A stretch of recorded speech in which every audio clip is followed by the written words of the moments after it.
busy, but in a city like London, we're all rushing. And we need to be able to get out of the right stop, take the right connection, and not lose time.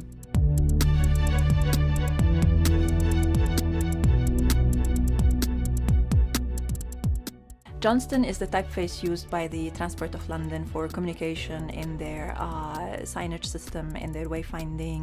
It's like you have someone with you and holding your hand along the way, because that typeface and that design language sets itself apart from everything else, all the chaos around it, and only Johnston and the red and the blue is calling to you. It really is the voice of London. Well, we like to see our branding and our signage almost as an invisible member of staff. We know it works because we get very few complaints about our signage, and that's driven by the size of the font, the use of the font, the use of the colours.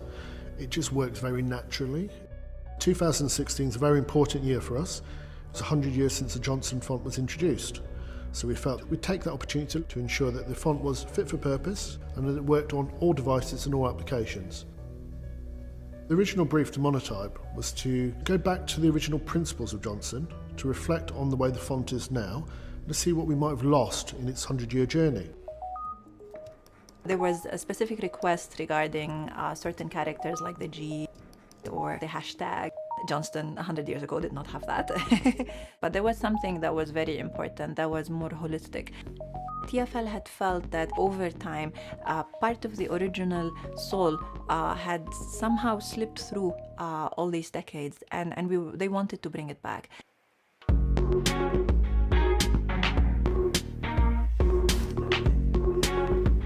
The first step in the project was to study the historical sources that we had.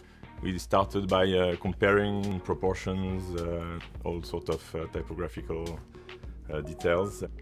If we look at the design of Johnston, it was a work of art when it came out, very, very new in a sense of, and very innovative in its time. By now, we take it for granted, we understand that this is a great typeface, but it was even a greater typeface when it was first designed, because nobody had done this kind of design before. But at the same time, it was very well used by TfL, and if you look at the various ways they have used it over the years, whether it is in the posters, in the signage, in the communication, there has always been that focus on good typography. There are very few typefaces that exist that have that kind of stature. It's a classic. What was interesting also was to see some of the posters from Johnston's time, because you can see how the typeface was used, and you can see also the environment and feel of the time. There was a flavor in the design that was very different. The posters would talk about how it can connect you to this festival or to this event, and today is not the case. That joy of taking the tube seems to have disappeared. We wanted to go back to that slightly wider design because it was a statement of a little bit of more luxury of space. The overall proportions of the capitals, for instance, like the U, which is very wide. Also an interesting image. Yeah, so that's Edward Johnston himself. So just looking at this picture shows you a calligrapher, and you can see all of his explanations on the typeface. In a way, he was not really pure type designer, so this is probably what brings some of its very specific flavor. When we look at the typeface itself, it does have a bit of quirkiness in it. One of the little things in Johnston would be the diamond shape, obviously, on the eye. This is a little bit of a provocation, because usually the dot of the eye is either a circle or a square, it's never a rhombus. Actually, the original typeface had square periods and a semicolon. With time, they became also diamond shape, and that's something that we decided to retain because it's now become signature of the typeface. In the conversation with TfL, it was very important for them that we add these thin weights, the extra thin weights, because of the trend these days, especially like if you pick up your iPhone and everything is very light. But while we were drawing, we went to the extreme thin, which is a hairline. It was a way to experiment, to push the boundary. The client had not asked for it, and we said like, you didn't ask us for this, but we think this is good. Like, what do you think? And then we immediately got the response like, I love it.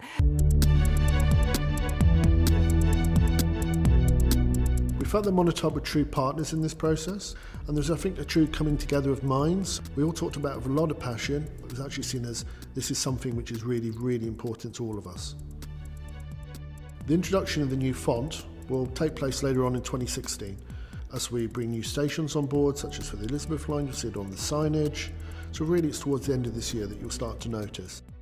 Hopefully I will be proud. In a way I'm quite anxious. Seeing how it performs in real life is what makes it good typeface. I would hope that they see this as an evolution of the design and a new chapter in the story and the history of this unique typeface. For us at Monotype, I mean, this is a huge honor, of course, to be able to be part of that journey.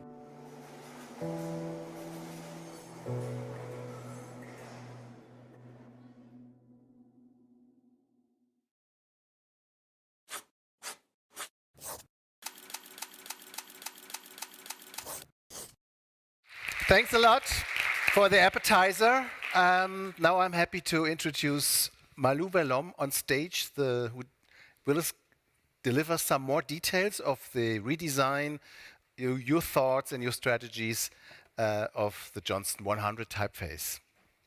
Thank you, Malou.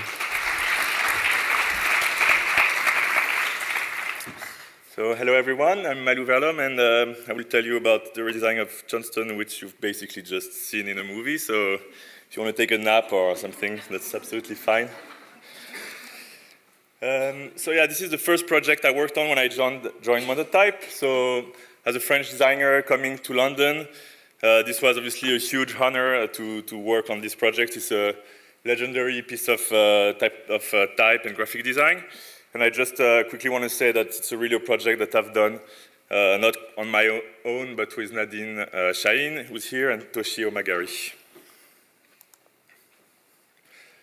So before we get more into the details, I just wanted to show the three main stages of the typeface. So what you can see here, the first line is wood type, which was the closest thing that was actually designed by Johnston himself, so 102 years ago now. And then the second line is the new Johnston, so that's the digital typeface that TfL has been using since the 80s, basically. And then the last version is the one that we've redesigned at Monotype. So yeah, the differences are pretty subtle. It's really more sort of a refresh or redesign kind of project. Actually, there's been quite a lot of coverage, and then I spoke to my mother, and who told me she was really proud, but she also had to admit that she couldn't see any difference between the previous typefaces. And yeah, just a little bit of history. So Edward Johnston himself, I think, was a really quite fascinating character. Apart from this typeface, he was mostly known as a calligrapher. He's basically revived calligraphy, which was pretty much dead by the end of the 19th century. And he really strongly disliked industry and manufactured goods. And so I think underlying this project, probably there must have been an interesting tension because working on such an important project for the London Underground with these strong views must have been something quite specific for him. So he was a teacher. This is one of his blackboard lessons, and sorry for the poor quality, but it's yeah, lots of calligraphers have been very strongly influenced by his work. He's written a book that's quite famous, Writing, Illuminating, and Lettering, in 1906. And already in there, that's before creating the Johnston typeface, but you can already see quite a few elements that will appear in the typeface, like the diamond dots and the curly L and these kind of things. But I'll get more into that later. So in 1913, Frank Peake commissioned a set of uppercase letters. At first, that was just the commission, only some uppercase letters for posters, and then the project gradually evolved. But I think this is quite an interesting project for this conference, because it's really a strong case of a brand representative, in this case Frank Peake, and a designer working together on a project. And actually, if you look at, these are just 2 sentences from the brief that Frank Peake gave Edward Johnston, and this actually describes the typeface very well already in the brief. And he had actually even thought about designing the typeface himself. I think he was quite he's kind of the unsung hero of this project. He had a really precise idea of what he wanted for the network. He knew that a typeface could be a really strong and key element in bringing consistency as a visual language across the network. And apparently he's the one who's coined the expression fitness for purpose. So yeah, just a little time to talk about Frank Peake. And so then the typeface started. And again, initially it was just a set of uppercase letters that were used as a model for posters and then for enamel signs as well. And it's quite interesting when you look at archive materials because you can see the typeface evolving. It's really taking quite a lot of time before finding its final form. You can see here, for instance, 4 different forms of W with some actually really weird ones. And again, in the posters, some really strange proportions. I mean, we do need to give credit to Johnston. He just invented a new classification genre, so it took him some time. But and yeah, before it turned into an actual typeface, there's been, I think, 3 years. So it's quite a dream project in a way to be able to create a typeface gradually, make it evolve, and obviously in a contemporary world, that would basically never happen. Again, some really weird spacing in there. Just again, you can see the typeface in its sort of infant stage, gradually evolving. And then, so in 1916, this is when some wood type and metal type was cast, and I think that's the time when the typeface became one sort of coherent whole. So this is the main source that we looked at when we designed the new version. And so actually if you compare the proportions of the typeface with some pages from his book, it's quite interesting. You can really see where the shapes are coming from. So for instance, this is a picture from the Trajan column in Rome, and then Johnston explaining how the proportions are based, and then you can really see where the proportions come from, this very narrow B, very wide C, O, etc. And the same thing with the lowercase. You can really understand where the shape of the lowercase g comes from, and again, the title on the I and J, which come from the broad nib pen, and all of these kind of things. So again, like Frank Peake commissioning something that has to be very contemporary to someone who's very strongly linked to traditions and calligraphy, and I think this is how this project came about and how they basically managed to create a whole genre of typography, which is the humanistic sans serif.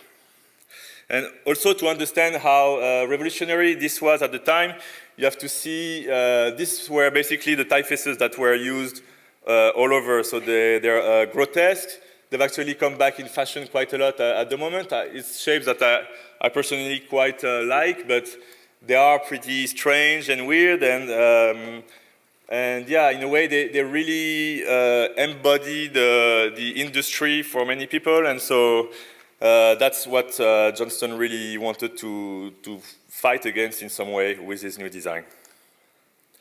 And again, to understand how this was quite revolutionary, so this is a really, really schematic view of typographic history. But you can see how things evolved from one another, from the humanist serif to the modern, which is more constructed and more geometric, and then the grotesque, which basically follows the same skeleton as the modern. And so what Johnston did was actually to go back 500 years in time to the humanist proportions. So as the century goes by, the wood type is being worn down, and new technologies are emerging. So TfL commissioned Banks and Mile to create a digital typeface, and it's Eiichi Kono who designed the new Johnston, which is basically the typeface that we've seen all over the network, used extensively by TfL. And actually, I think it's a really good design. I mean, what we had to do was to rework it completely, but it completely made sense at the time what Eiichi Kono did. He made something much more functional, space-saving, basically more in tune with what was being done at the time. And it's quite interesting, I think, if we look at all the different states of the typeface, because throughout the century, many times the question came up as to whether TfL should completely change its typeface, because new things were coming around, like Helvetica and so on. And each time, their decision was to actually keep Johnston, but revise it, change it, make it more contemporary. And I think that's what makes it such a successful design. It's not one specific typeface. It's really more an idea of a typeface or something which is more almost like an organism which has evolved throughout the century.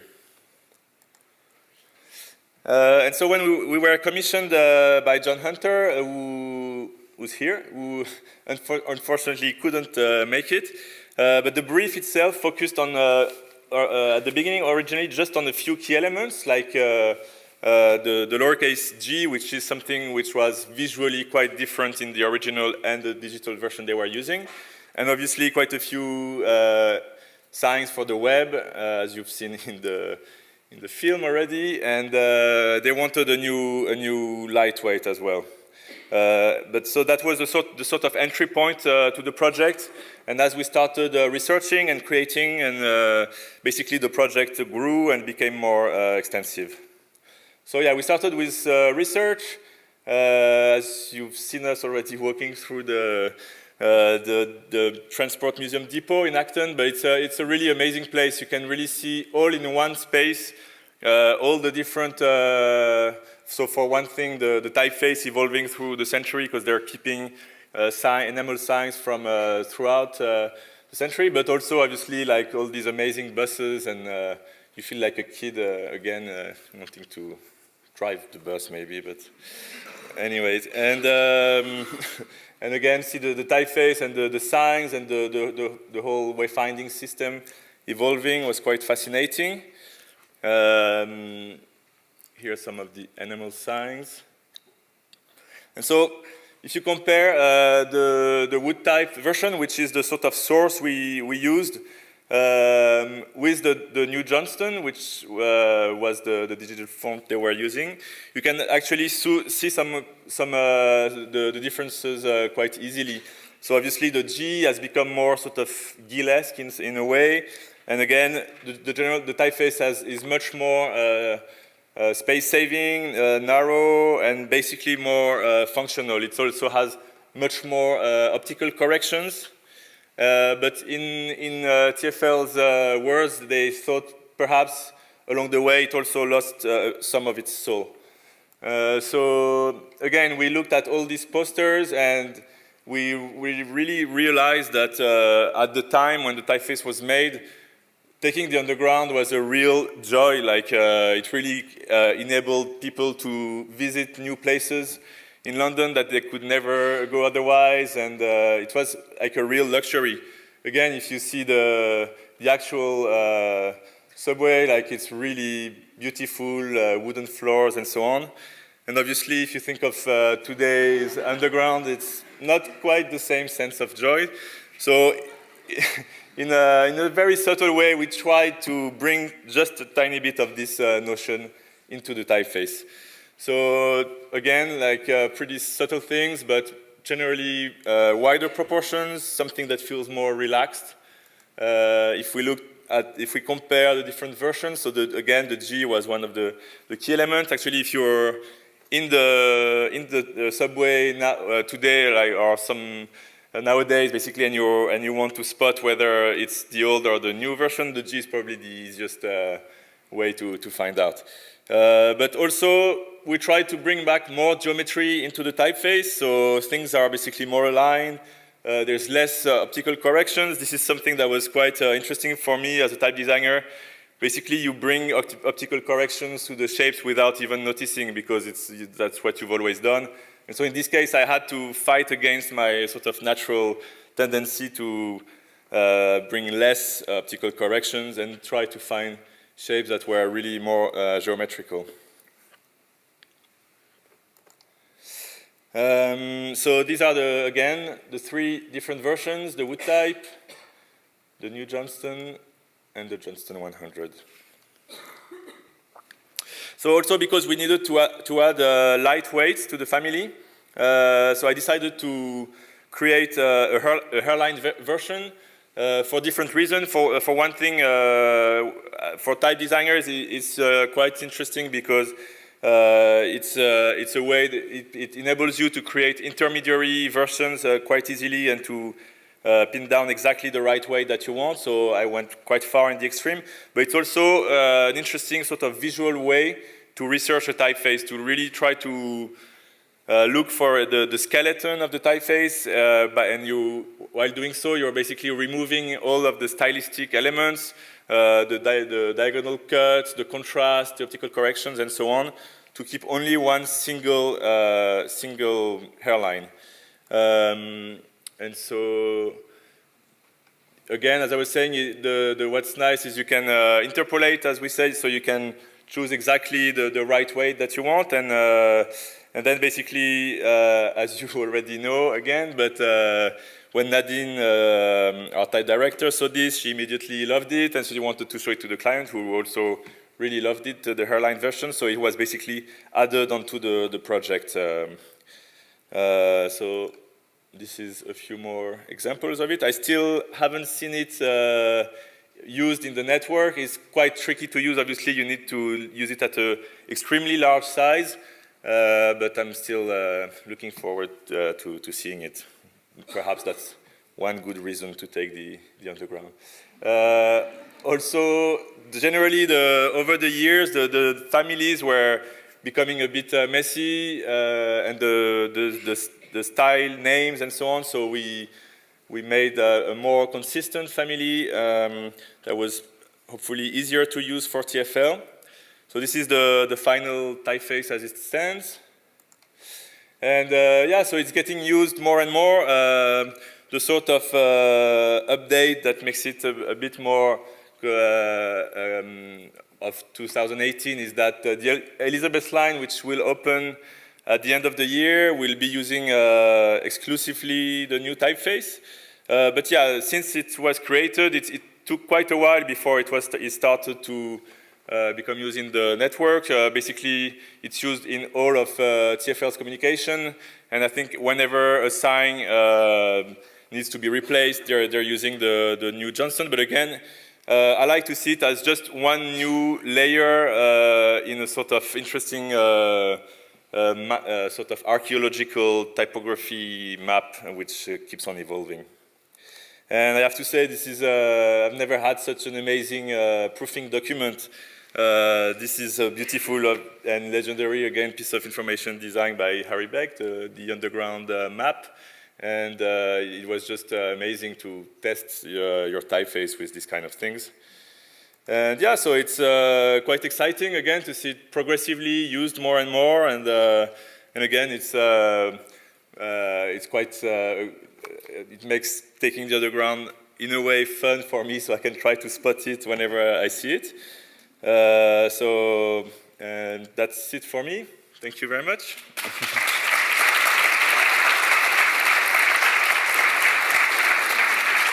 Thank you, Malou. I love the quote from your mother that she said, "I can't see any difference."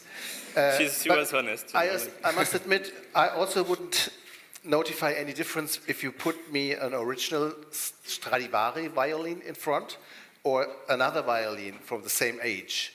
I think the difference will appear when you use it. I'm not this is, going to ask which is which, but...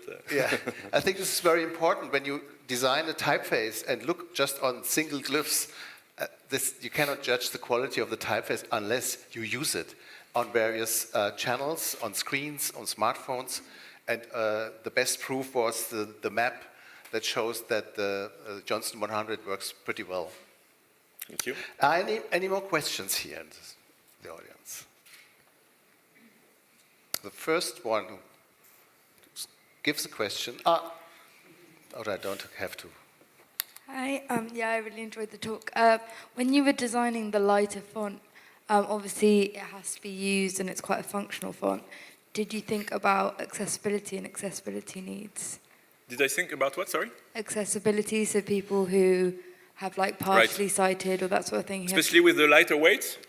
Or like all of them, but I guess the lighter weight is less. Well, the extremely lightweight, like the hairline, is obviously not something that you want to use if it really has to be strongly legible and to be a key wayfinding element. It's really more maybe for posters or something where it's so it's really more for specific kind of use. But generally, I mean, in some cases we do think about accessibility when we're designing typefaces, and some of the elements, like some well-known elements, like maybe having a sort of outstroke on the lowercase l to make it different from the uppercase I, for instance. That's one example.